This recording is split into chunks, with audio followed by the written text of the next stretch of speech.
Hello everyone, my name is Jen and welcome to the Book Refuge.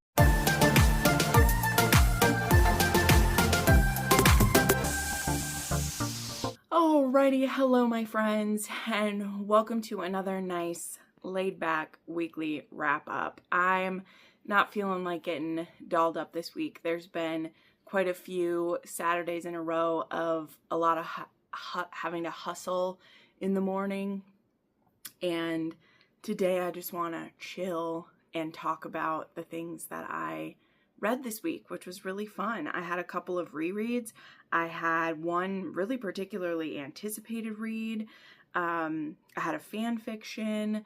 And then also I was working on a really fun project, which maybe I'll show off at the end if I remember to. Maybe I will, because I am really loving it. But yeah, it was a really good week. It went by really fast like they all do, but it was also really cool. We had some more Heated Rivalry updates. Quite a few of you commented on them last time that you didn't mind that bit at the front, so maybe I'll touch on them just a little bit again right here. And again, you can skip forward to the books if you want to. I only had one person really kind of, sharing their unhappiness about the Harris announcement, and I get it too. Like, I'll be honest, I'm mostly where it comes from for me is like I'm holding back judgment for how the representation's going to be presented with Justice Smith playing Harris. I just do really trust Jacob for the reasons that they ended up picking Justice to play Harris. I think it's going to be a really good performance. So, and as someone who's plus size myself, though I'm not a plus size queer man, so I know I don't fit into that box or however we look at it, I do think there is some potential for him to just do such a good job and to bring so much to that role. And, but I do also understand the side of it where it's like, it feels that plus size and again, I don't fully think that Harris is plus size based on the references that I've seen, but I know what people are saying about it, that like he's not supposed to have a hockey body. He's described as stocky with a soft stomach, and I do feel like Justice I don't think that he fits stocky, but they certainly could have him have a soft stomach. It doesn't take long to achieve that. It really doesn't. If you stop working out even for a little bit of time, you can get a soft stomach in. So I think he can definitely show a contrast between the hockey bodies we're seeing on screen and at least look more average, the Hollywood version of average. But anyway, my point being, I understand the longing for that type of rep where it feels like plus size or average body rep is the thing that gets sacrificed to serve other types of rep more. And that is definitely true. So I'm not silencing anyone on their disappointment for it. I just also think that Jacob has earned my trust in that area a lot. So we'll see what happens. But anyway, the new casting announcements this week, we got announcements for Wyatt, for sorry, I should have brought it up first. I act like I'm not going to talk about them when I absolutely am.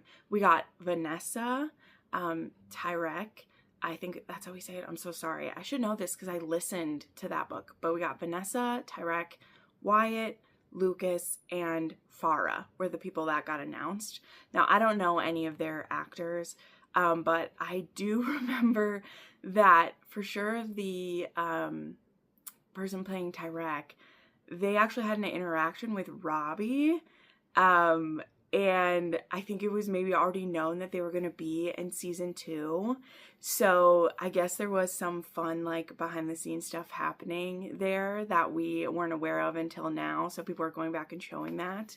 But people who weren't sure like who they were, I'm sure people know now, but Vanessa and Tyrek are friends of Fabian. And Fabian and Ryan haven't been announced yet. My guess is that it appears they're sharing these people on Thursdays is when casting announcements are happening. Has it been Thursday? Seriously, the week just blends together. So I feel like it was 2 Thursdays in a row that stuff was getting dropped, but maybe I'm wrong. I could be wrong. It was Tuesdays or Thursdays. Either way, I had my phone bricked when the announcement happened. And I think it was a Thursday that I had my phone bricked all day. So I saw the announcement on YouTube because I follow Heated Rivalry, their channel on YouTube, and I opened my YouTube app on my phone to put on YouTube while I was working on something, because YouTube's one of the few apps I don't brick up when I, use my brick, and and they have been posting the casting announcements on the community posts for Heated Rivalry. So I saw the announcement there and I was like, wow, it's a good thing I had my phone bricked today, because I would have lost the whole afternoon to Instagram like I did last week when the casting announcements for Troy and Harris went up. But yeah, so it is interesting that they announced Vanessa and Tyrek before they announced Fabian and Ryan. But it is confirming that we are getting the romances of kind of everyone. I mean, we already know there's a Kyle in the universe. So, and when they did casting, they listed all of the characters. Like, we know there's Eric, we know there's, they haven't shared who Dallas Kent is. So I wonder if the next group they announce would be the people on, like, if it would be the tough guy people, which could be Ryan, Fabian, and it could also be Dallas Kent, and then who else could be someone they announce? I don't know. But anyway, let me go back to talking about this. I'm very excited about that. Vanessa and Tyrek are, the supporting members to Fabian, and that's really exciting. They're his, like Elena and I forgot the other character's name, but they're that like supporting group to Fabian. So I'm so excited to find out who Fabian and Ryan are going to be. That's going to be amazing. I know a lot of people are very excited about who this Lucas character is, which, I mean, I love Lucas too, but it definitely goes to show like there's room for Lucas to grow. There's a lot of speculation that opens because just a little bit of lore background, because again, that's what we've been doing at the beginning of these, is that if you, this is a real throwback, and this is stuff that I discovered myself from my own, like, wanting to know as much as I could know. And before I ever knew there was going to be an unrivaled book, right? When I finished reading Heated Rivalry and The Long Game, I went to Rachel's website and I was reading all the little like short snippets about Shane and Ilya that people told me, hey, go read the Vegas scene. Hey, go read that, because she had released these like anniversary scenes. She released a scene where they're like moving Ilya from Boston to Ottawa, like these different scenes on there. And she had done a blog post about how originally, after The Long Game, she was going to be writing Lucas's book, and it just wasn't coming to her. And so that was when she, I guess, and I could have some of the time wrong. It was a long time ago that I read this, but, well, I guess not that long ago, but it was during the time when I had my brain fog the heaviest. So that's what I'm going to blame. It's because I know that I read this, but the timeline is fuzzy. And I think that's when she ended up writing one of her standalone books instead. And so after The Long Game, she was going to write Lucas's book. And part of what the plot for Unrivaled, I'm using this, I don't know why I'm doing these. Part of what the plot for Unrivaled is going to be is kind of what she was trying to make Lucas's book be, and it just wasn't fitting. And so she ended up scrapping that book. And again, I think she ended up writing Time to Shine, or one of her standalone books that she wrote, whichever one. And then we know from her like interviews now, like it was, she, once the process of making the show came about, Shane and Ilya were back in her head again, and some of the plot bunnies she'd had for Lucas's story, she realized, because I think this will have to do with like the podcaster bros, she says, it didn't fit for Lucas's story with him being a younger player. It fit more for Shane and Ilya, who like the podcasters, the sports commentators, they've been a part of their lives this whole time that they've been in the sport, and having them be kind of the like antagonists fit more for a more seasoned players than it did for Lucas.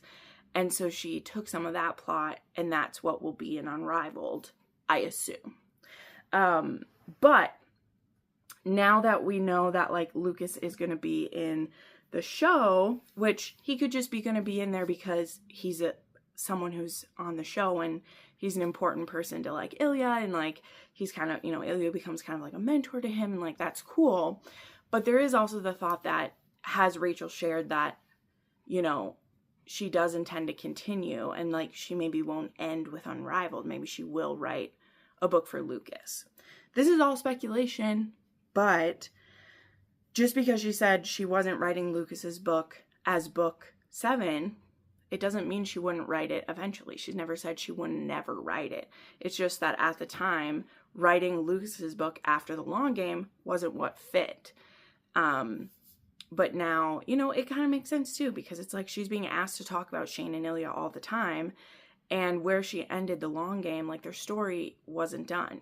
And so Unrivaled is what came next, and now maybe after spending time in Unrivaled, spending time with those characters, she's like, now I see where Lucas is. So, anywho, that's my little thoughts on what the casting announcements for this have to do with. But I guess part of the point is too, is the character who's playing, or the man who's playing the character Lucas, a lot of people really wanted him to be in the show. I don't know who he is, like most of these, I don't know who most of these actors are at all. Obviously I know who Justice Smith was, and I have seen the guy who's playing Troy before too, but I really don't know who these are. The one that I'm most excited about, of course, is Farah. Farah is Shane's agent. She becomes Ilya's agent. That is a female character that, to me, I like her as much as Yuna and as a couple other female characters we've had. I find her very important. She is also a character that I think, to me, as much as I love her in the long game, and I really like her in the long game, I like her the mostest in fanfics that I've read. I love Farah in fanfics. But the character who's playing her, or the woman who's playing her, she immediately looked like a Farah to me when I saw her. I was like, oh my god, yes. So I'm very excited about that. Oh, I know who else. Galena. Okay, sorry, let me backtrack and then I'll move on to my recaps for the week. So I said the next announcement we could possibly get, although I think they might do a Fabian and a Ryan like in their own post, maybe. But if they do another like 4 people announced, I think they could announce Fabian, Ryan, Dallas Kent, and Galena. Like those could be people that get announced at the same time. I am interested to see if they will share who the Pike kids are. That's also something we haven't seen, and the pets as well. That's something that they put out casting calls for the pets. We know that that went out.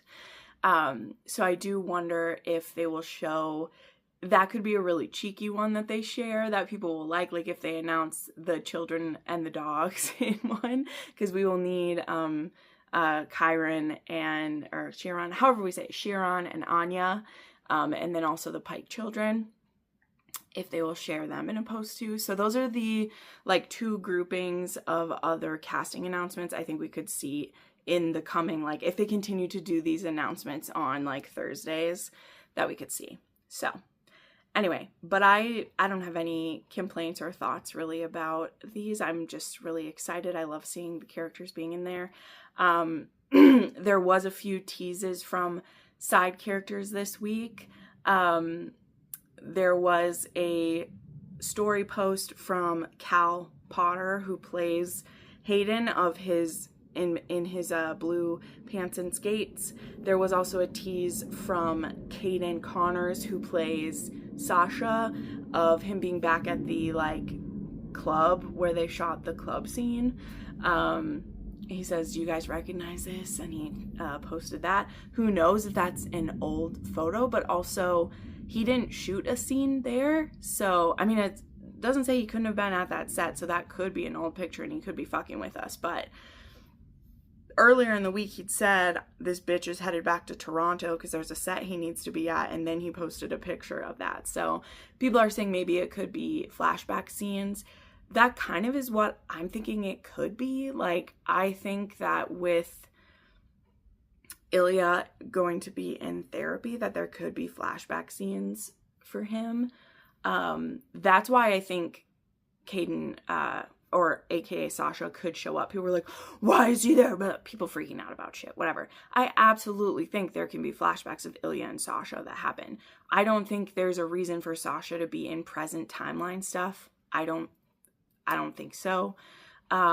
If he were to show up for some reason, I wouldn't be mad at that either. Maybe he was there visiting, maybe he would come there to visit, I just keep forgetting her name. I'm so sorry. Svetlana. He could, but it could also be a flashback. So, okay. I have used up my allotted time for talking about Heated Rivalry for the week. So let's get into what I read. Okay. So first up, I annotated a copy of Under Lock and Key by Lana Ferguson. And I have to say, first off, getting into this, as I was typing in my document, right, because I keep a Excel spreadsheet of all my books, I had another realization about the pun that the title of this book is. Because I realized that key in Under Lock and Key is a reference. It references a few things in the book that I'll get into, but the heroine's name is Kiana, and she goes by the name Key. And I thought that the Under Lock referenced the Loch Ness Monster, because this book does have to do with the legend of the Loch Ness Monster that I'll get into, but also the hero's name is Lachlan, and that it literally only clicked when I was typing it because it's Lachlan, Lachlan. So it just clicked in my head that it is like so many layers to it. There was so many layers to it, because also Kiana, she is also the key to something in this story, but I hate to spoil that. So anyway, Lana Ferguson, this is the first one I've read by her. I have wanted to read her before, but this one was picked by one of my patrons to annotate. And I was really excited about that because, yeah, I've seen her forever. I actually own at least one other of her books that I never got to. I know she writes kind of these like contemporary paranormal ones. The one that I own is actually, I think, like the Doctor one that is like a wolf shifter. And I just never got around to reading it, but they look really cute. You know, they are the cartoon covers, but they're the really like realistic looking ones that just look cute, right? Like the unoffensively fun ones. But this one, as you can get from the cover, has that vibe that it will have something to do with the Loch Ness Monster. And in this case, we have Key, who goes to Scotland to try to connect with her father's family. She has never known them. She grew up in the States, and she wants to reconnect with them. And when she makes her way to Scotland, of course, in the beginning, there's some funny interactions that she has, but when she makes her way to her her supposed family's farm, she's met with kind of some hostility because her father, I guess, had left not under the best circumstances, and he never came back to Scotland after he had told his family that the woman he was with was going to have a baby, and he never like returned. And so she's not exactly welcomed with open arms, specifically by her grandma. However, her grandfather, who I should have wrote his name down, I think it's Finley or something. Her grandfather is immediately happy to see her though. And he's just so happy she's there. And anyway, she's going to stay there for a short while. And let's see what else to say about it. So, but then she ends up bumping into this guy named Lachlan, who is very kind of antagonistic towards her and her whole family. But yet, like, there's this feud kind of between the families. But yet, he still is, like, living on her family's property there. I wasn't quite sure about that setup. Maybe I missed something. But anyway, and on one of her first days there, she actually goes to the loch that supposedly has the Loch Ness Monster in it, and, you know, is going on some of the touristy spots. And she's actually there kind of near sunset, and she bumps into this Lachlan guy, I can't remember if she ran into him before this. Maybe this is the first time she bumps into him. But he's actually really, like, rude to her and kind of scares her off. And she doesn't really know why he's like that with her. And she keeps bumping into him a few other times. And then, I'll skip through a few things. She's trying to find out about her family, but let's get to the main point of the story. So she kind of evades this guy. And I think because how does this work? I think she ends up there, it must be early in the morning, because that's the only way this would work for the story. Or does it happen in the night? I don't remember when it is. But either way, she ends up at this, down at the lock. It must be still kind of in the nighttime. But she ends up, like, falling in. And there is a monster in there. And it comes after her. And when it comes after her, another monster attacks it. And there's, like, a fight between the monsters. And she ends up, like, thrown onto the bank and passes out. And when she awakens, Lachlan is laying beside her. He has a big gash in his neck. And she realizes that he was one of the monsters. Okay, let's just get to that point of the story, right? And she's like, what the heck? So this is the paranormal part of the story, is that Lachlan, and she discovers every male in his family line is the Loch Ness Monster. So she starts calling him Nessie, which is hilarious. But she learns that his family's cursed. And that other monster in the lake, actually, who tried to attack her, is his father, who has stopped turning back into a man. So she learns that there's a curse on Lachlan's family that was put on them many, many generations ago, that every man in the family line, and so far they've only had men, turns into the Loch Ness Monster. It's called something else, but that's what people think it is, so that's what we call it. Turns into the Loch Ness Monster from dusk until dawn, and eventually, when they reach a certain age, which is kind of different for everyone, but eventually they reach an age where they stop turning back into men, and they stay a beast, and then they forget that they were ever humans. And so that's why when she fell in and she got attacked by Lachlan's dad, the dad doesn't even, like, recognize Lachlan anymore either. So when Lachlan is the Loch Ness Monster at night, like, he knows that he's a man still, which is actually kind of torture. And his father doesn't, like, recognize him or anything, and will actually attack him sometimes. So it's really sad. And we learn from Key that her father had actually left her kind of this letter suggesting that she go home to Scotland, meet his family, and that there was something there that he felt guilty about leaving because of. And anyway, the I don't want to spoil this, like, whole book, but I'm, like, trying to get to the point so you see why it's interesting. But the reason why there's a feud between these two families is that Kiana's family, they come from a line of Selkies, and there was a Selkie witch generations ago that was done wrong by one of Lachlan's ancestors. And because of what they did, she actually cursed them to become the Loch Ness Monster. And a woman from their line, or from her line, is actually the one who could undo the curse, but they don't know how. So that is kind of like what's going on in this story. So it was really fun because it's one of those that, like I said, it's kind of light paranormal.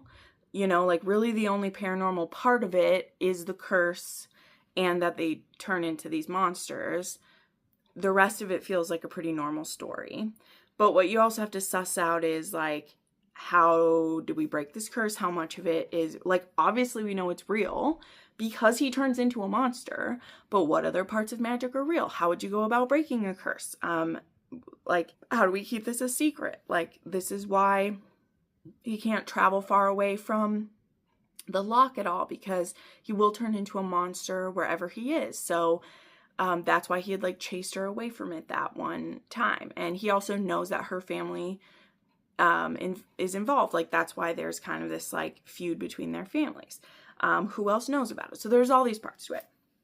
So anyway, I did find it quite engaging. I found it really unique. And again, I think it was a good story if you don't want there to be too much lore or too much paranormal background to have to, like, engage with the story. You know, it was relatively simple in that regards. On the other hand, that can make it like, okay, well, what are the rules of this? You know, it's really kind of like a bottle situation for what the magic is because it's really specific to this curse and then like how it happened and stuff.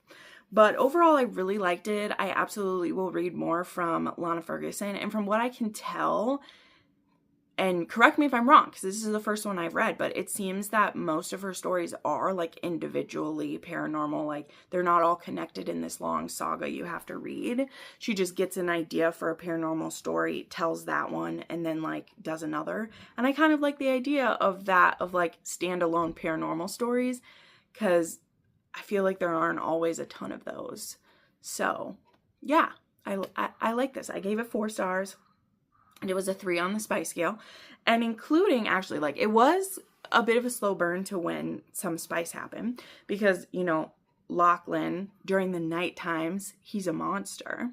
And also, he discovers around her, his monster gets called forth a little bit more. So there are actually a couple scenes where he partially shifts sometimes when they're together. And those are some pretty hot scenes. So just be aware of those.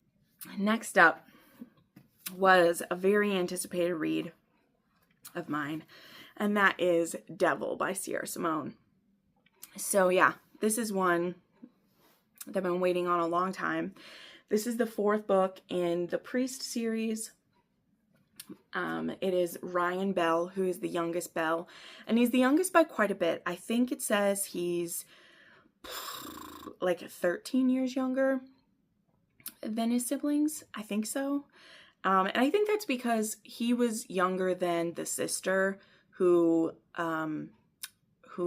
ended her own life, which is a big, you know, angsty thing for the other brothers. They all carry some type of weight because of what happened to their sister and what they missed. And this was really interesting because Ryan, being someone who was younger than the sibling who hurt themselves, he doesn't carry much guilt for what she did to herself. He carries instead a lot of anger towards their religion for what happened to her. And honestly, that makes sense. At least in the context of this story of like, why? Because like, why would he have guilt for it? He was only a child when she hurt herself. It's not like he should have known or he should have recognized what was going on. And the way, I mean, it's not like his brothers or his father really should have recognized either, you know, like they didn't know, but they feel like they should. And their stories in this series are all about how they handle that guilt. You know, they choose lives of self-sacrifice or they choose lives of, philanthropy or whatever they choose to do to try to pay for their sins of not noticing their sister was in trouble. Whereas Ryan, he definitely does act out, but mostly this story is, I mean, it is dark. And one of the things Sierra Simone makes very clear in the beginning is that this is the darkest one in the series. And I think she's right, but I also do find a bit of like side eye to have. And here's how I explain this. Like, Sierra Simone, at the beginning of this book is actually heavy. I'm going to hold it down here. She has this note at the beginning talking about how this is the darkest book she's ever written. And I don't mean that it's the most taboo, since I regard taboo and dark as being different. And yeah, because what she means is like priest is taboo because like they fuck on an altar. But their relationship isn't dark. It's fully consensual the entire time they're doing it. You know, for all that Tyler is, you know, the priest over the heroine in that he never forces anything. He's never pushing anything. For her to say this is the darkest book she's ever written, I am not in her position writing the book. I don't know what darkness she was feeling while she was writing it. I just think it's very interesting that she calls this the darkest book she's written. And she says Ryan is this bad guy when I just read a series where she wrote 2 assassins who plan and murder people. So this is what I mean is I'm not critiquing her in that, and like she knows the experience she was feeling while she was writing it. But there's just so much that's put on Ryan as being like a bad dude. When I talk about what this is, like I found this book actually quite like heartwarming in parts. What I do think is dark about it is how Birdie feels about herself. I think Birdie's mental health makes this book the darkest book, in my opinion. I don't think Ryan being a stalker and kind of manipulating her into a sexual relationship is the part that's the darkest. Being honest. Because I think that, again, if you've read her, the trilogy she just did with like Salt Kiss and I can't remember any of the title, Honey Cut, all those are literally assassins who murder people and who, use sex to find people's secrets and like kill people and stuff. Like, to me, that's darker than Ryan's obsession with wanting to literally treat this woman like a precious flower that he loves and is obsessed over, right? To me, what's the darkest is that Birdie feels very emotionally vulnerable and feels very innocent in some ways. And Ryan uses his power to get her in the position where he can take care of her. But again, that's just my opinion. And to her, if she's saying this is the darkest book I've ever written, that doesn't mean that when she was writing it, it didn't feel like it is. And she does say it's one of the darkest books I've ever written. So, she's not saying it is but I just got to put that out there because I remember when I was hearing all of that about this, I was expecting such twisted shit. And maybe that's partly how many dark books I've read in my life, the level of darkness that I've read and analyzed and taken in. And I'm not saying there's anything wrong with me either. I mean, I love analyzing that type of stuff and seeing what an author's trying to say. I truly want to put it out there that if you read that and are like expecting this to be so over the top, like it just wasn't. I'm going to get into how great I thought this book was, but I'm just like, I don't understand. And then she put out statements later too, where she's like, I truly just want to like warn people about that. And then you can, and if you're forewarned, then, blah, blah, blah. But I'm like, but I felt a little bit like my hopes were set so high, or hopes are the wrong thing, but like my expectations were set so high. Like I put off reading this book for so long because I was like, I gotta be emotionally ready. I gotta be prepared for it.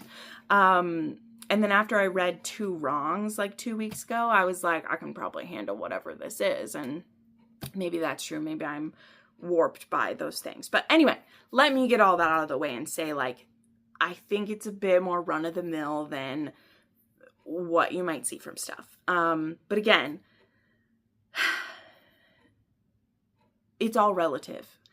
And I don't want to undersell how heavy Birdie's mental load is, because that is definitely there. I just don't think Ryan is the worst thing you've ever read. I think Birdie's going through a lot. Okay, so all of that to get out front. This book actually starts 7 years in the past. Well, there's a prologue that's in the current time, but I'm not going to talk about the prologue. 7 years ago, Birdie is a like visiting professor at this Catholic university, and she is a like an artist, and she is basically overseeing like a senior sculpture class or whatever, and she does wood carvings, and she receives these apples and then these pomegranates every single day at her desk, and we learn in these chapters from her point of view how she is in a really tight spot. She is taking care of her twin sister, whose name I can't remember right now. What's her twin sister's name? I don't even know. She has a twin sister that she's doing a lot of this for. Busy is her name. Yeah, her twin sister's name is Busy. And she's just very, like, quiet. Birdie really keeps to herself, but yeah, she's overseeing this class, and she gets left these apples and then these pomegranates by someone. And then it is like the week of the end of school, and she is in her workroom, which is, I guess, like this work shed, because she does wood carvings, wood sculptures. And Bell comes in, Ryan Bell, who is a student she's mentioned a few times, but he comes in and he basically makes a play for her, and he does kind of push her into a sexual situation right there. He says, yeah, I've been watching you. I've been loving watching you. The pomegranates are from me. Please, I want to be with you now. And anyway, whatever. He starts to pretty much like push her into being with him. He pushes her up against the blackboard and really starts going at her, and she just is like gonna take it. But he is like, she never fully says like yes to him, so this is like a non-consensual thing, but she's very overwhelmed. She's never felt this kind of attention. She is a virgin. At this point, he's 23, she's 30, so it's a 7-year age gap. She's his student, but like, it's not like he's 17 or anything. This is at a college. It is a Catholic university, and it's a week before graduation or something like that. And he is just dumping all of this on her. She had no idea he was into her. And just as he's about to fuck her, kind of without her ever saying yes, a bunch of administrators walk in to check out the sculpture she's currently doing. And so she gets caught with a student. And it all falls apart. So that is part one. And Ryan tells her, he's like, don't go anywhere. Just wait for me. And of course she doesn't. She absolutely runs. And she loses her job. She loses everything. She doesn't get a reference.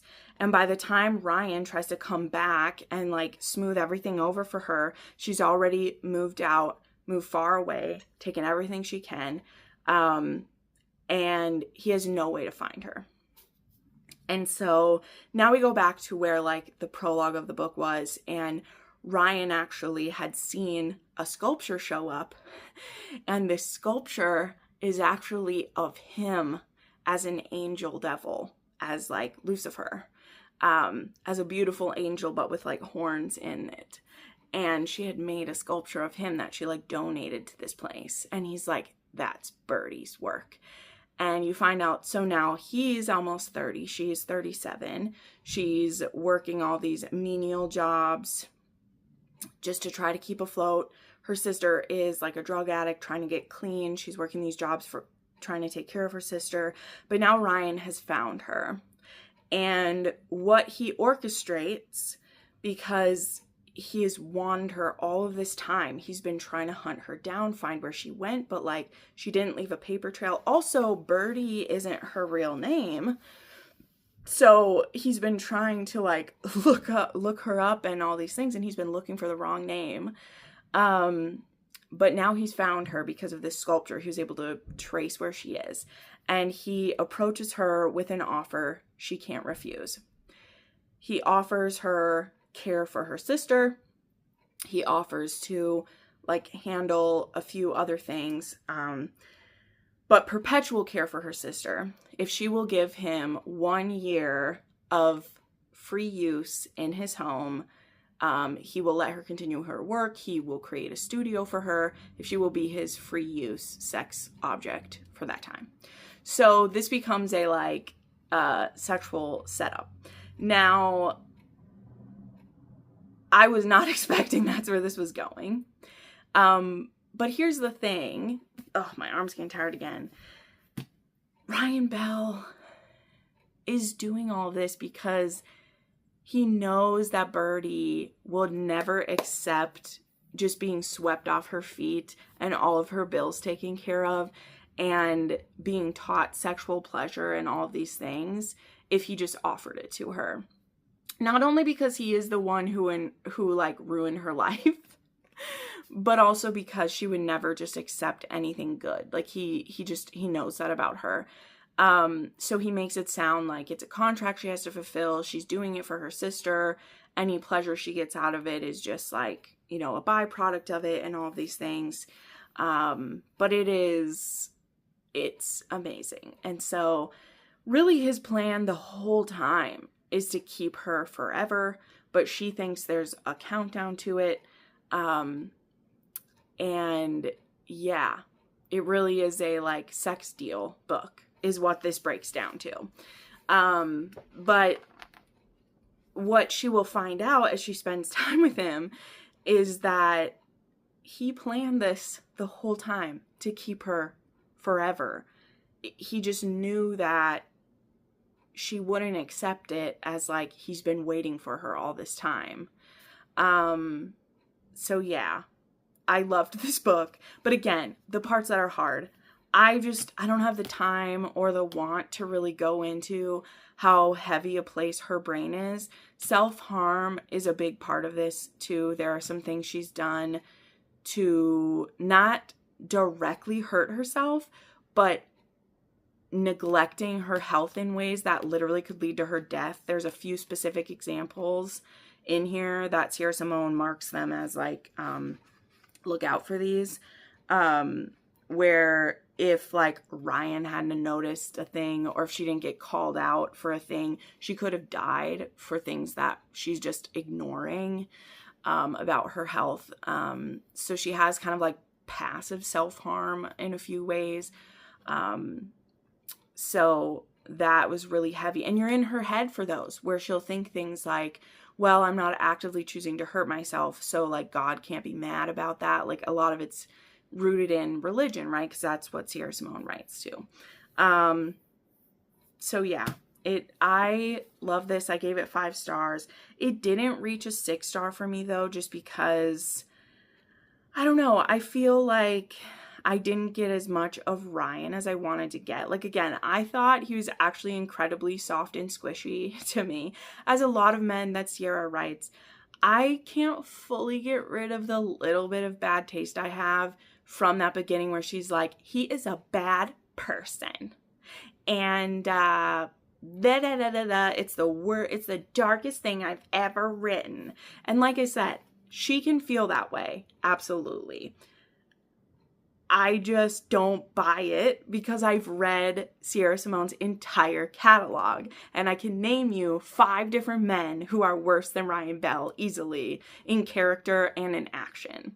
Besides the first sex scene where he comes more across as an overeager, excited young man who is like, I want this woman so much, I'm pursuing her in this way, and she never tells him like, no, stop. This is a dark romance. It's dubcon. I'm not saying it's okay, but I'm saying like he has such these overwhelming feelings of wanting her, and he like pushes that on her, and she's not confident enough in herself to be like, whoa, no. I'm saying, no, don't do this. She lets it happen because she kind of wants to experience the forbidden. But then when it all goes bad, she's like, see, I can't have anything good. How could someone so beautiful want me? This is like, she turns it around that way. And then his manipulative control, like, it's all him wanting to give her things, but knowing she would never just take them. So I have to trick her into taking them. Again, none of this is real logic for a real relationship. We're talking about a dark taboo romance here. It goes with the territory, right? It's fucked up. But there's just something about that. I'm like, this is not the worst guy she's ever written at all, even though I sound like I'm gaslighting saying that. So I'm going to stop. But I just appreciate more in some other characters where it doesn't feel like I'm getting a lecture for liking it while I'm liking it. Like, I don't know. That's just something that I'm kind of over with this. I'm like, well, why'd you write this book if you're going to be telling me he's the worst guy you've ever written? Like, just don't write it then, you know? Like, I don't know. I feel that, like, I don't know, Pam Godwin doesn't say that ahead of, like, Monty or ahead of, like, Wolf or whatever. You know, she's not trying to make excuses for having written them and making you like them.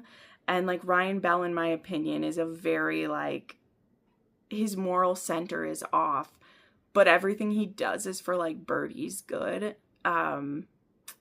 So I just don't think he's the worst guy she's written, in my opinion.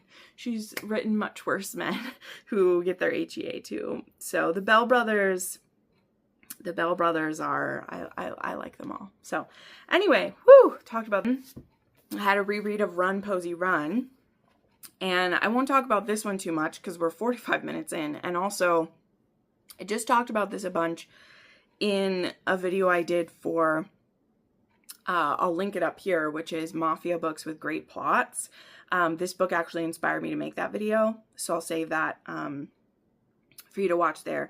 But I reread this one and annotated it, and it's the first time I've read this one in 5 years.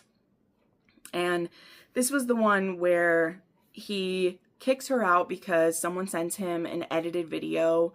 Well, the video isn't edited, but the timestamp was edited to make it seem like Posie cheated on Dario. And he's a very logical psychopath who should have thought about it for more than 5 seconds, but doesn't. And he blames Posie and kicks her out. Posie takes this as a wake-up call of like, I need to stop letting men, decide my value. I need to stop letting men control everything about me. And so she takes it to heart and she goes on the run, only to then have Dario want her back immediately. And also, there are other people trying to kill her now that Dario has sent her on her way. So she is actually in quite a dangerous situation as well. Eventually, when Dario does get her back, he thinks things are just going to go back to the way they were. And she's like, no, they are not. You have broken my trust. You have proved to me that everything I had before was a house of cards. And I really don't give two shits about making it easy for you again. And it puts them in quite a pickled situation, for sure. But yeah, I really loved being back in here. I loved seeing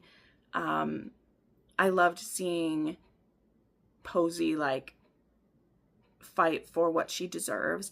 And I also love seeing Dario have to change a bit of who he was and also grapple with what he thought was real and not. And yeah, I love how this one plays out. It's so unique. It was great to revisit this one. I'm really glad that I did. That's a 6-star book, by the way. That was a reread of one of my very first 6-star reads. I think that was only the second year I was doing 6-star books. Love it. Okay, then I had The Arc of Wedding or Not by Noelle Adams. This is going to be the first in a new series from her called Blossom Park. And I will actually be sending out the ARCs and ALCs of this one this coming week for her. So I was doing my pre-read of it. Blossom Park is going to be this wedding venue, and there are these 6 sisters who their parents are gone, and they're trying to keep the business going. And this first one here is about the oldest sister. Her name is Ella, and their wedding venue is not doing great.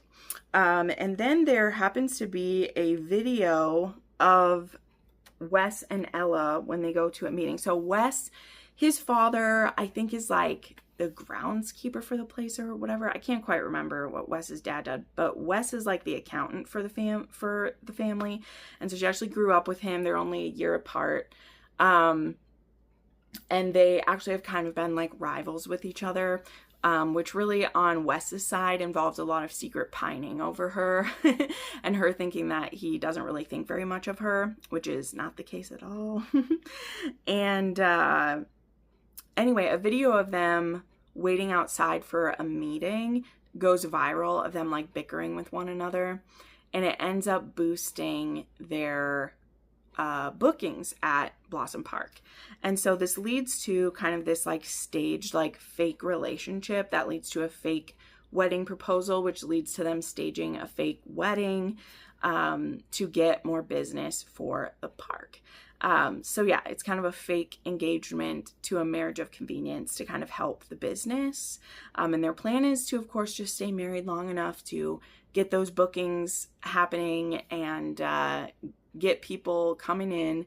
But really, there's been feelings simmering between them for many years that they now will have to face with the fake marriage that they've lock themselves into.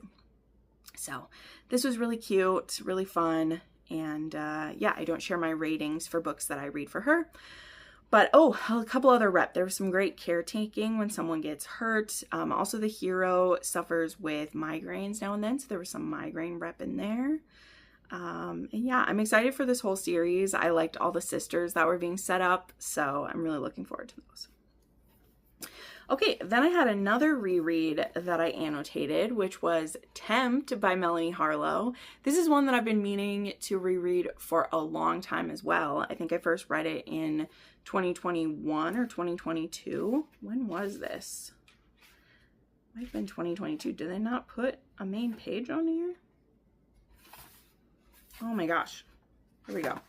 2022. I actually read an arc of this one way back then.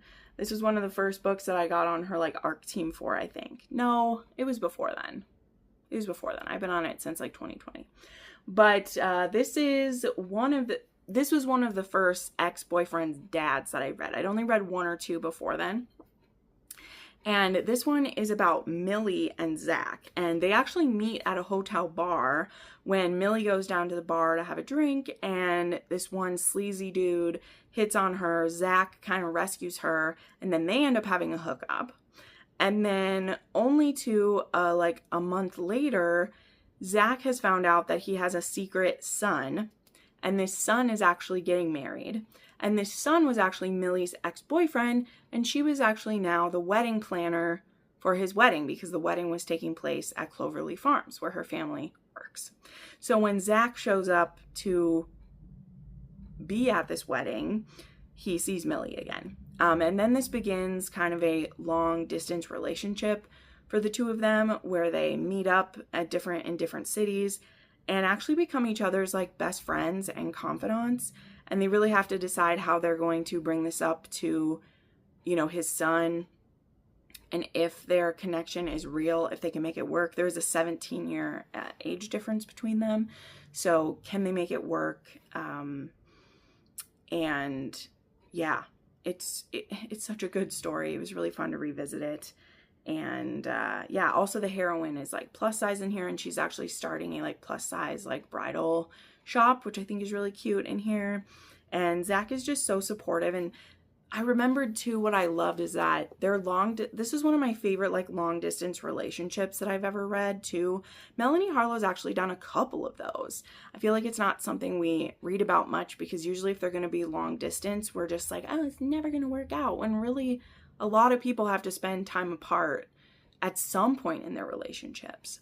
I think the part that just taints us a little bit is how much they're so sure it can't work out pretty much until the last minute of this one. So it's like even during their long distance part where they're talking and becoming best friends, they're really kind of thinking everything is doomed the whole time. And it does kind of put a damper on like the middle like third of this book, where you're like, okay, you're meeting up and fucking and then being like, oh, it could never happen.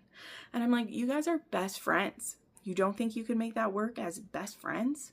I don't know. I think it's pretty crazy when you are like 48 and 32 and you're best friends with one another and you're talking on the phone about really deep things and you have no other romantic prospects in your life. I think something's going on there, you know? So, but it was still a 5-star read for me and a 3 on the spice scale. And then the final thing I read was a fan fiction, which is kind of becoming a pattern. Finishing out the week with a fan fiction. So this one is called When the Night Calls by Hearts Made of Books. And this was one where Shane has discovered that he's gay after kind of a long-term relationship with Rose, actually. But in this one, Ilya is not a hockey player. So when Shane discovers he's gay, he breaks up with Rose. And he doesn't want to risk being on an app and dating anyone and having anyone realize he's a hockey player and worrying about being outed. So he tries an escort service instead to experiment with men, figuring it'll be safer to see a professional and to have, you know, some like NDAs in place and things like that, and not have to worry about meeting a guy on an app and having his picture be out there and stuff like that. So he goes to see an escort, and who should he meet but Ilya Rozanov, who in this timeline, he was never able to stay in hockey, and instead he had to, I think in this one he got injured early on. Like, he never made it into even like World Juniors or something. He played hockey in like high school, or like whatever the equivalent of that was in Russia, and he came to America, I think, on like a student visa instead, and ended up staying on work visa, and he's become a escort. And so he sees both men and women, and he ends up seeing Shane Hollander, and slowly they start liking each other more and more. Eventually, though, Ilya doesn't want to be an escort anymore, and then they get the opportunity to see each other outside of that situation, and they see where it goes from there. So I don't want to spoil it. This one was very sweet. I loved it. I highly recommend this one, and I thought it was handled really well. It was a really cute one. So there you go. That is everything that I read this week. Very excited for the upcoming week. I'm currently reading one that's called The Widow and the Wanted by a new to me author, and I'm really liking it. It says it's a dark Western historical, and it's an MMF, and it's going really good so far. So I'm very excited. Yeah, I'm very excited to see how that one turns out.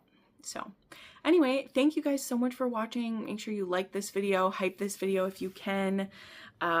Leave what your favorite read of the week was down below. If you have any suggestions for videos you'd like to see, check that out. If you'd like to buy any of the books I've talked about, I'll have links for that down below.